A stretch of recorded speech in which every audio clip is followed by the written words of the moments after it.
Welcome to the second hour of This Morning. Here are today's headlines. The Labor Ministry has unveiled its manual on remote work systems as an increasing number of firms are advising its employees to work from home due to the coronavirus pandemic. The manual includes guidelines on the process of introducing such schemes, personnel management, and government support. The ministry recommends remote work systems to be implemented based on agreements made between management and labor, and for working hours and how much time employees can take off to be clearly stipulated in labor conditions to minimize confusion and conflicts. The Environment Ministry has additionally recognized 53 people who suffered from asthma after being exposed to hazardous humidifier sterilizers as victims by revising a relevant law to expand the scope of diseases caused by the products. This raises the number of victims subject to compensation from the government and manufacturers to 2,978.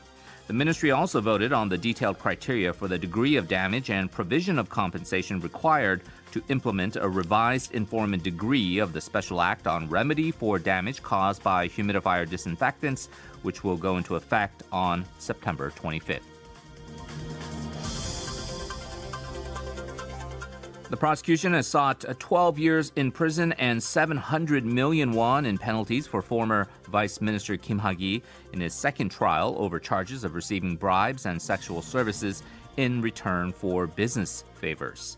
In the first trial, the court found Kim not guilty of receiving bribes, citing the expiration of statute of limitations while acknowledging that he received sexual services.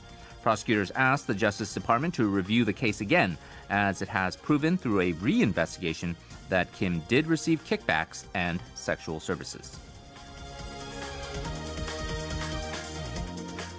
Finally, more than 3,000 residents in the Chinese city of Lanzhou have been diagnosed with the infectious disease brucellosis after being exposed to polluted air from a pharmaceutical company last year.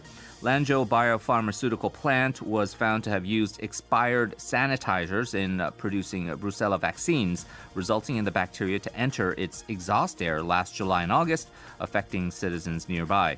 Chinese authorities said that the patients will be treated for free at designated hospitals and that it revoked the company's license to manufacture vaccines. And you can listen to these headlines once again on our YouTube channel by searching TBS eFM.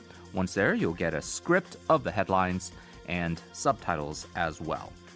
Coming up next, we address the recent issue of news portal algorithms, as well as allegations against the DP's Yoon Young-chang's attempt to manipulate public opinion. Following that, we're going to have a discussion on the recent tech sector's contention regarding in-app purchases.